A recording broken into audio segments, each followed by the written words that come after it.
नमस्कार मुलांनो, मी Kesarkar sir new secondary school Bhoj online क्लासमध्ये आपल्या सर्वांचे हार्दिक हार्दिक स्वागत करतो. आजच्या भागामध्ये आपण इयत्ता 9वी गणित विषयात संख्या पद्धतींचा अभ्यास करत आहोत. यापूर्वी आपण नैसर्गिक संख्या, पूर्ण संख्या सट यांचा अभ्यास केलेला आहे. आता आपणाला पुढील संख्या सटाचा प्रकाराचा अभ्यास करायचा आहे. त्याच्या अगोदर आपण एक इथं कृती करूया. या ठिकाणी तुम्हाला एक तापमापक त्याचं चित्र दिसतं. हा तापमापक आहे. या तापमापकावरती स्केल आहे. तापमापकाचा उपयोग आपण तापमान मोजण्यासाठी करतो. तर या ठिकाणी बघा इथं माप दिलेलं आहे 10, 0, 10, 20, 30, 40. इकडे ऋण संख्या वगैरे आहेत. त्याच्यावर तापमापक आहे. याच्यावरती तापमानाचं स्केल लिहिलेलं आहे. तर या चित्रामध्ये वातावरणातील तापमान मोजत असताना आपण 10 degree Celsius, 25 degree Celsius, 20 degree Celsius, 40 degree Celsius असे वेगवेगळे तापमान आपण डिग्री सेल्सिअस मध्ये सांगतो. तर या ठिकाणी हे तापमान किती दर्शवते बघा. या ठिकाणी हे जे आहे हे किती दर्शवतं, 40 डिग्री सेल्सिअस दर्शवतं. त्याच्यानंतर हे तापमान किती आहे, हे किती दिसतं, 20 डिग्री सेल्सिअस दिसतं. तर या ठिकाणी 40 डिग्री सेल्सिअस पासून तापमान कमी झालं, 20 डिग्री सेल्सिअस झालं. मग असं जर कमी कमी कमी होत गेलं तर काय होणार, एक वेळ ते 0 डिग्री सेल्सिअस पर्यंत तापमान होणार. मग 0 डिग्री सेल्सिअस तापमान इथं तापमापकावरती इथं दर्शवलेलं आहे, हे 0 डिग्री सेल्सिअस आहे. तर काही वेळेला काही भागामध्ये जिथं बर्फाळ प्रदेश वगैरे असतो अशा भागात हे तापमान 0 डिग्री सेल्सिअस पेक्षा सुद्धा कमी असतं. हे सांगण्यासाठी आपण काय करतो, कोणत्या संख्या वापरतो, तर त्या काय असतात, नेहमी ऋण असतात. 0 त्याच्याही खाली, शून्याच्या वरती धनसंख्या आणि शून्याच्या खाली ऋण संख्या, म्हणजे याचे उत्तर ऋण संख्या. ऋण संख्येनं हे तापमान आपण दर्शवतो. तर या ठिकाणी वजा हे तापमान किती आहे, वजा 20 डिग्री सेल्सिअस आहे. वजा 20 डिग्री सेल्सिअस तापमान आहे. म्हणजे इथं काय झालं, शून्याच्या वरती 1, 2, 3, 4, 5, 6, 7, 8, 9, 10, 11, 12, 13, 14, 15, 16, 17, 18, 19, 20, त्यानंतर 30, त्यानंतर 40, 50, 60 वगैरे वरती, आणि खाली त्याच पद्धतीनं वजा 1, वजा 2, वजा 3, वजा 4 असं. या ठिकाणी वजा 10 आहे, इथं वजा 20 दाखवलेला आहे, त्याच्या पुढे वजा 21, 22 असं असणार आहे. तर हे तापमान पूर्णांक, धन पूर्णांक आणि ऋण पूर्णांक अशा स्वरूपात हे तापमान आहे. म्हणून पूर्ण संख्या सटामध्ये ऋण संख्यांचा समावेश केल्यास, पूर्ण संख्या सट म्हणजे आपण यापूर्वी पाहिलं W 0, 1, 2, 3 डॅश डॅश डॅश, याच्यामध्ये पूर्ण संख्या सटामध्ये ऋण संख्यांचा समावेश केल्यास तर मिळणारा संख्या सट जो आहे तो म्हणजे पूर्णांक संख्या सट. हे ऋण पूर्णांक आणि ऋण पूर्णांक संख्या आणि धन पूर्णांक संख्या आणि शून्य यांच्या पूर्ण संयोगाला आपण पूर्णांक संख्या सट असं म्हणतो, आणि तो Z अक्षराने दर्शवतात. Z मध्ये सर्व ऋण पूर्णांक वजा 3, वजा 2, वजा 1, 0, 1, 2, 3 डॅश डॅश डॅश अशा ऋण आणि धन पूर्णांकांचा समावेश होतो. किंवा पूर्ण संख्या सटामध्ये जर ऋण संख्या मिळवल्या तर हा सट तयार होतो. जो सट तयार होतो त्याला पूर्णांक संख्या सट असे म्हणतात. त्याच्यानंतर आपण दुसऱ्या प्रकारच्या संख्या म्हणजे परिमेय संख्यांचा अभ्यास करणार आहोत. परिमेय संख्या म्हणजे नेमकं काय आहे हे पाहण्यासाठी आपण एक कृती करायची आहे. या ठिकाणी तुम्हाला एक गोल दिसतो, एक गोलाकार अशी वस्तू दिसते समजा. तर ही एक पूर्ण भाग आहे, हा वस्तूचा हा पूर्ण भाग आहे. समजा आपण याचं काय केलेलं आहे बघा, इथे मध्ये कट केलेलं आहे. याचे दोन भाग केलेत, याचे दोन भाग केलेले आहेत. म्हणजे किती वस्तूचे भाग, किती भाग केले? एकाचे दोन भाग केले, एका वस्तूचे दोन भाग केले. कसं दर्शवणार आपण? 1/2 असं दर्शवणार. एका वस्तूचे दोन भाग केले. आता या प्रत्येक भागाची किंमत किती येते? प्रत्येक भाग हा वेगळा केला आपण, हा एक वेगळा केला आणि हा दुसरा इथं कट केला, असे दोन भाग मिळणार. प्रत्येक भागाची किंमत किती येणार? किती येणार पहा? 1/2 हा या एका वस्तूच्या दोन भागामधला एक आहे. एका वस्तूचे जे दोन भाग केले होते त्यातला हा एक आहे, म्हणजे 1/2 आहे. हा पण 1/2 आहे. दोन्ही मिळून काय होणार? हे दोन्ही एकत्र जोडलं तर ही पूर्ण वस्तू तयार होणार, म्हणजे एक वस्तू तयार होणार. मग प्रत्येक भागाची किंमत किती येणार बघा? हा एकच भाग आपण केला, याची किती किंमत येणार? 1/2 येणार. म्हणजे 1/2 हा ही एक संख्या झाली. तर दुसरा आणखीन एक भाग बघूया आपण. इथे दोन गोलाकार वस्तू घेतलेल्या आहेत, हे दोन्ही पूर्ण भाग आहेत.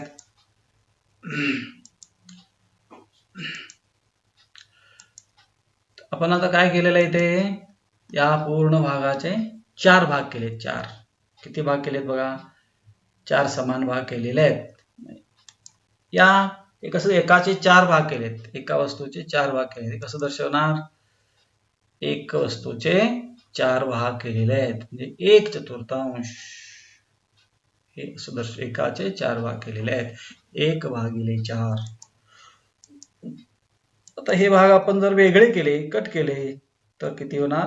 हे 4 वेगवेगळे स्वतंत्र भाग तयार होणार. मग प्रत्येक भागाची किंमत किती येईल? प्रत्येक भाग 1, 2, 3, 4 प्रत्येक भागाची किंमत किती येणार? 1/4 येणार. त्यातला एक भाग आपण आता वेगळा करूया. ह्यातला एकच भाग इथे घेतला, ह्यातला एक भाग इथे घेतला. यांची किंमत किती असणार आहे? हा सुद्धा 1/4 असणार आहे. म्हणजे या 4 भागामधला एक भाग असणार आहे. इथं एक भागाचे 4 भाग केले, म्हणजे 1/4. एका भागाची किंमत किती? 1/4. एका वस्तूचे 4 समान भाग केले, त्यातला हा एक आहे. आता हा एक तसाच आहे, हा पण 1/4 आहे. दोन मिळून घेतले, दोन्ही मिळून घेतले, हा आणि हा. मग काय मिळणार? 2/4 मिळणार.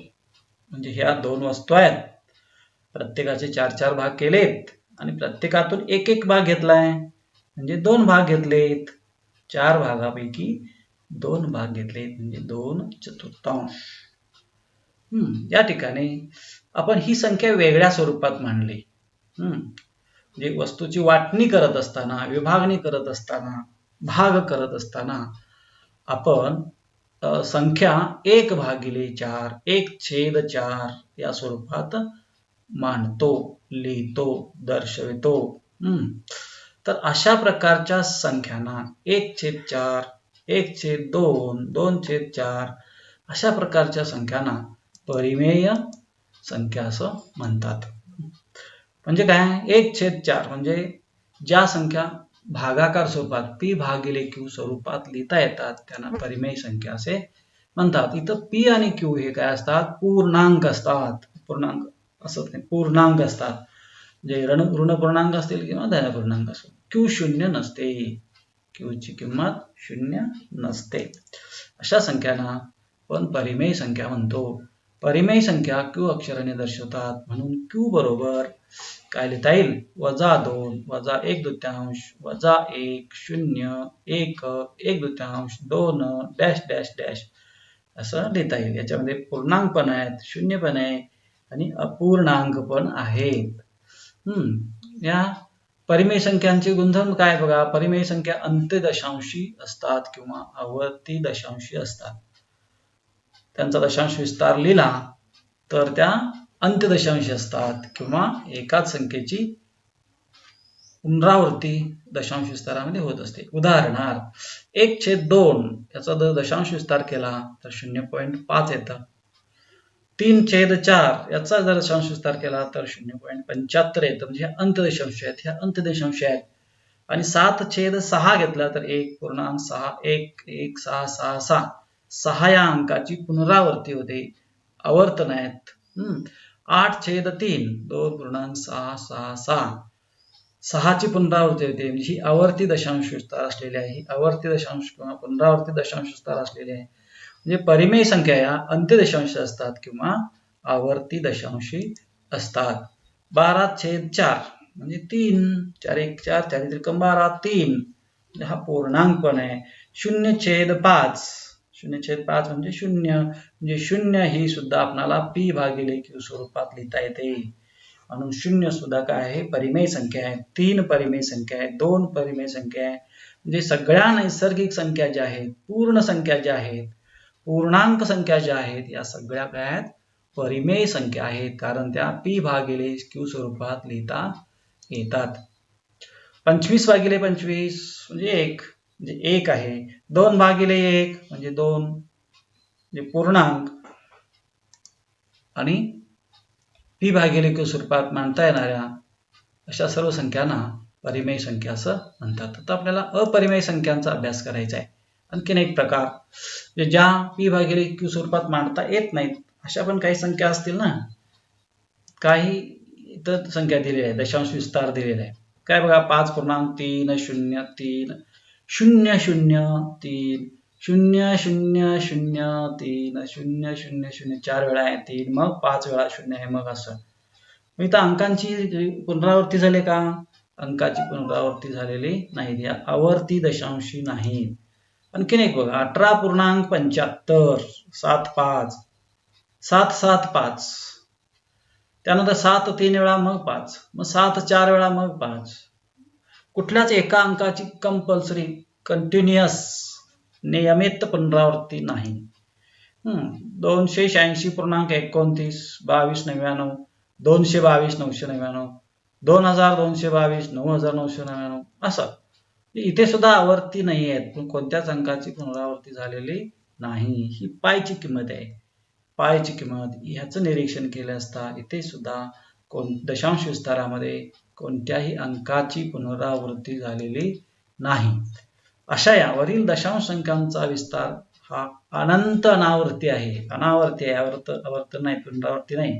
अशा सर्व संख्यांना अपरिमेय संख्या असे म्हणतात. म्हणून ज्या संख्यांचा दशांश विस्तार हा अनंत अनावर्ती असतो अशा संख्यांना अपरिमेय संख्या असे म्हणतात. किंवा ज्या संख्या p भागिले q स्वरूपात लिहिताच येत नाही त्यांना अपरिमेय संख्या म्हणतात. इथं p आणि q पूर्णांक असून q शून्य नसते. उदाहरणार्थ 3 5 पाय इत्यादी या सगळ्या कशा आहेत, अपरिमेय संख्या आहेत. तर या वर्गमूळ चिन्हामध्ये जर वर्गसंख्या सोडून दुसरी संख्या असेल, वर्गसंख्या सोडून दुसरी संख्या असेल तर ती अपरिमेयच असते. घनमूळ चिन्हामध्ये घनसंख्या सोडून दुसरी संख्या असेल तर ती सुद्धा अपरिमेय संख्या असते. अपरिमेय संख्या नेहमी आय अक्षरानं दर्शवतात. इरॅशनल नंबर्स आय बरोबर वर्गमुळात 2 वर्गमुळात 3 पाय वर्गमुळात 5 वर्गमुळात 6 वर्गमुळात 7 वर्गमुळात 8 वर्गमुळात 9 नाही, कारण 9 पूर्ण वर्ग आहे. वर्गमुळात 10 येईल, वर्गमुळात 11 येईल, वर्गमुळात 12 येईल. सगळ्या अशा वर्गमुळातली वर्गसंख्या नसताना ती अपरिमेय संख्या होते. यांचं गुणधर्म काय?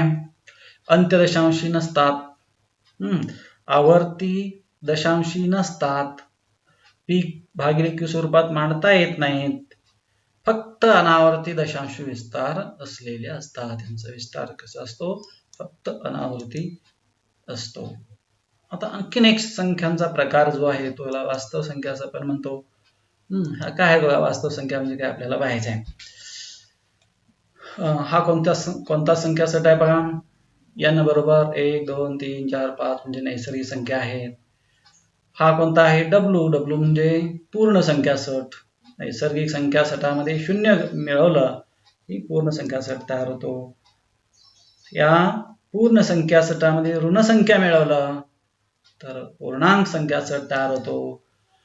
आणि या वरच्या सगळ्यांच्या सोबत अपूर्णांक जर मिळवले 1/2 पी भागिले क्यू स्वरूपातल्या संख्या जरी मिळवल्या तर मग काय होतो परिमेय संख्या सेट होतो.